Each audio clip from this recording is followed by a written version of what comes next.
किमा नुडल्सको लागि यो नुडल्स चाहिँ मैले बोइल गरेर पनि अब फेरि स्टिम गर्न आँटेको छु है। अनि चाहिँ यहाँ चाहिँ छ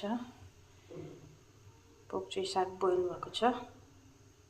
पोक चोई साग चाहिँ ओइल र सल्ट मात्रै लगाएर बोइल गरेको। यहाँ चाहिँ छ किमा चिकनको छ, चिकन प्रन, देन